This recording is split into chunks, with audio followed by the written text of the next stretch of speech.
Hey there, Almira Hinton here, the RN Health Coach, and newly started podcaster of of Nurses Notes by Elmira. But I promised myself I was going to post another podcast today. I have about 15 in the loop, but I just felt something that I wanted to come on and share live today, just to get your feedback and your comments also. But I'll probably post this as a podcast a little later on because it's just so important. Because we realized that we were doing the same thing, and that is stories. What stories are you telling yourself about your health that's keeping you stuck in a self sabotaging situation, meaning that's not letting you move forward with your health goals? And so, briefly, just for about 5 or 10 minutes here, I want to talk about the stories that you're telling yourself that are keeping you stuck in bad health habits. Again, I'll introduce myself briefly. I'm Almira Hinton. I am the RN Health Coach. I support people that want to make healthy changes in their lives, particularly in their belief systems, and I help educate those that want to understand their body and their food a lot better. And tonight, just for a very brief time, I wanted to talk to you about the stories that you're telling yourself about why you cannot meet your health goals, okay? Whether it's weight loss or quit smoking or exercising, whatever your health goal happens to be, what story are you telling yourself why you can't reach that goal? And I just wanted to go over a few common stories that I've heard over my 40 years of being a nurse at the bedside, and even in my own life. And I have to tell you a funny story I want to start out with quickly. Today, here in the Midwest, particularly in Iowa, where I live, it is like -9 during the day. Wind chill probably a little bit more than that. Yesterday, the same. Day before, the same as that. So my husband and I kept telling ourselves it was too cold to go to the gym. It was too cold to go to the gym. But we made it today. We decided, we warmed up the car because we got remote start. So that was a story we were telling ourselves, that we couldn't make it to the gym. We have a vehicle. We have a perfectly good running vehicle. Okay. So we just hit the remote start and got it started. We kept telling ourselves for the past 3 days that it was too cold to go to the gym. And so we got out, we did it this afternoon. We got there about 1:30. Had a great time. Only spent about 30 seconds in the actual cold outside, and that's going from the parking lot of the gym into the doors, where it was nice and warm again when we got into the gym. So that was a story that we kept telling ourselves that was holding us back. Oh, and the other part to that story that I'll share with you is we kept saying, "Well, we'll go work out in the weight room downstairs." We have a few things that we've kept. Once we joined this gym, we loved it so much we got rid of most of our home weights and just kept a few things, a bike and a rowing machine. And we kept telling ourselves, "Oh, we'll just go down there and work out. We won't have to go out in the cold and won't do that." Yeah, that didn't get done either. We just kept telling ourselves that story that it was too cold outside. And I know many times, and when I've met people, again, in my personal life as well as when I was in the hospital, that kept telling these same stories over and over again that held them back, that did not allow them to become the healthy, vibrant person or live the healthy, vibrant life that they could live because they got stuck in their stories. Sometimes it was, I don't have time. I've got kids, I've got church activities, I've got work, so I just don't have time, was one of the most common stories that we hear. People saying that then it'll be okay to go through the drive through at McDonald's, Hardee's, Whataburger, or whoever and grab something quick because I don't have time to make a good meal, a meal of fruits and vegetables and meat if that's your thing, or whatever, just to sit down and prepare healthy foods for yourself to eat and to nourish your body, that we don't have time to do that. How can we say those kinds of things when your health is your wealth? It's what you have, it's what you live for. You wouldn't be able to go to work or do for your kids or do for your community or do for your family if you lose your health. That is so very important. And how we nourish ourselves is even more important. So, taking that time gives you more time, okay? Remember, time isn't something that you can get back. So we got to make sure that we take care of and that we cherish and properly utilize all the time that we're given. So that's one of the stories sometimes that we tell ourselves, is that we don't have time to do the right thing for our own health, for our own bodies, okay? Oh, sometimes, particularly as we age, and I will be 60 plus in the middle of this year. But actually, I'll be 65 in August. No shame in that. That's me. That's what I am. That's how you know. I've been a nurse for over 41 years, okay? And some of the stories that I've heard is that, well, you get that middle age spread, that you just get fatter as you age anyway. So there's nothing you can do about it. Even, women or in their 40s, they say, well, when I was in college, I was this size. And so there's just nothing you can do about it. You just get fatter as you age. Your metabolism slows down as you age. Well, actually, what happens is we slow down sometimes as we age, and we allow ourselves to, consume things that aren't necessarily best, particularly around sugar. And that's where a lot of the excess weight comes from, is with sugar, because sugar stimulates insulin production. And in case you haven't heard, insulin is a fat storing hormone, okay? It is a fat storing hormone. So every time you stimulate insulin, if you're not doing the activity to burn those calories that you're eating, to burn that 1,000 calorie Mac meal or whatever meal that you're eating, if you're not burning that, then when you consume those calories, the only thing that insulin has to do with that is says, well, I got all this extra. We're only burning about 150 calories here, and we burned it all up. So I've got an extra 4, 5, 800 calories. So I got to store it. Insulin is a fat storing hormone, okay? Write it down in case you didn't hear it.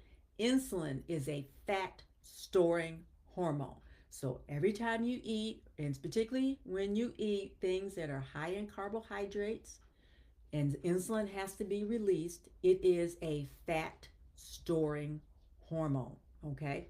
And I'll talk again sometime about intermittent fasting and why that can be a really good tool in your arsenal for helping you to lose weight, and to feel a lot better because you quiet insulin, okay? Getting back to the stories.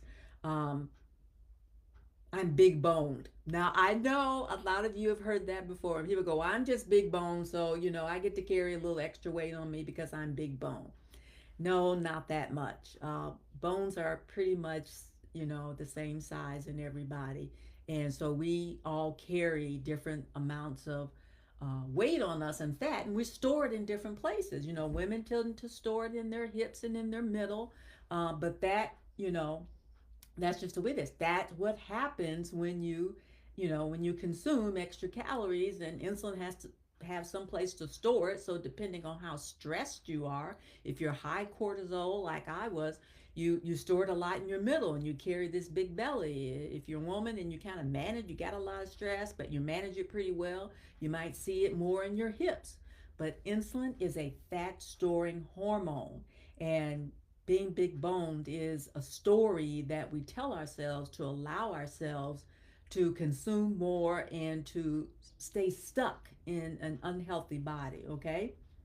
Some people tell themselves, "Oh, it didn't work before, so why should I try it now?" I've tried this diet and that diet and it didn't work before. Why would it work now? Maybe you need some better coaching around what's good for you and what's not good for you and what can support you with your body type. Maybe you just need some education about the good and the bad foods, things that you can eat to support yourself. And really, getting rid of processed foods is huge. Just moving to a whole foods diet can just be one of those little things that help you start moving towards a healthier you, okay? Well, my kids need to eat different than the way I eat, or my husband isn't going to support, or my partner isn't going to support the way I eat. If I start eating all that, that diet food, then, I have to fix 2 meals. No, your family needs to eat healthy also, and they will understand, learn, and change by you eating healthy too. Everybody should be getting at least 3 to 5 servings of vegetables. If your kids aren't getting that, then they're not going to grow properly.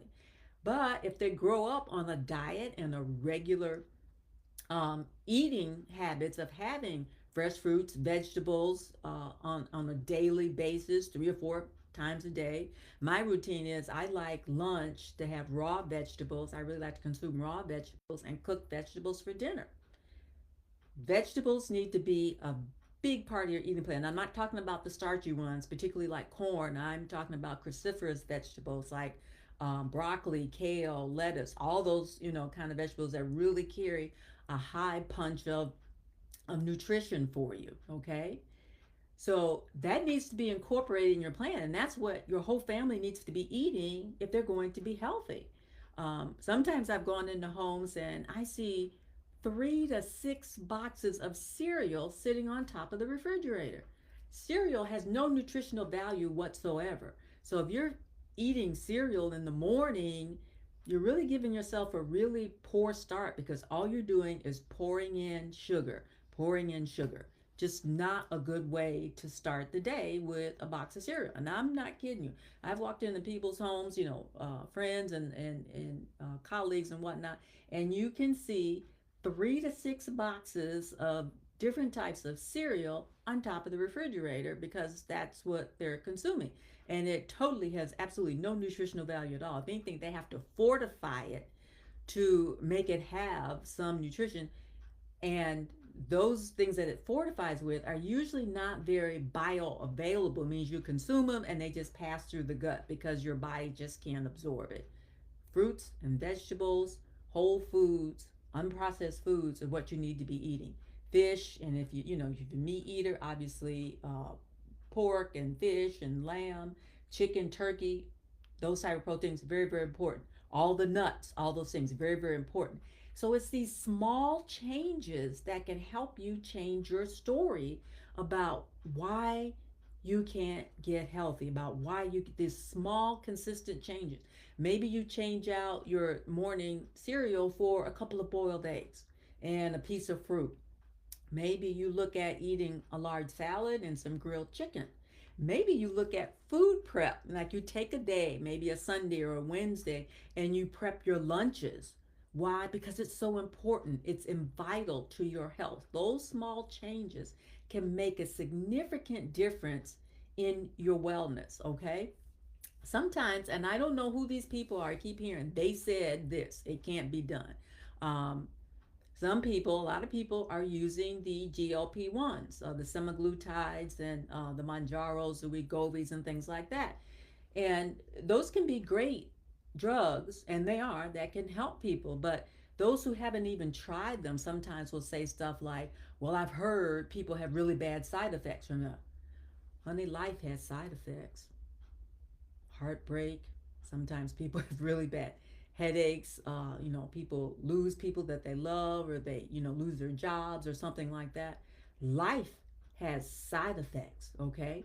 And if you want to handle those the best you can, you need to be as healthy as you can be. Now, I'm not saying everybody needs to go on a GLP-1, but don't count them out if you have not tried them. Now, be honest with you, 10% of the people can't tolerate the side effects, and that's fine. Then they need to do something else.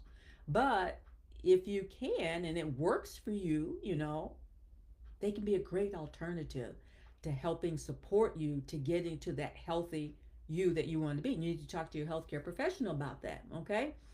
So I just wanted to come on quickly here, just to, and I've been on 15 minutes already.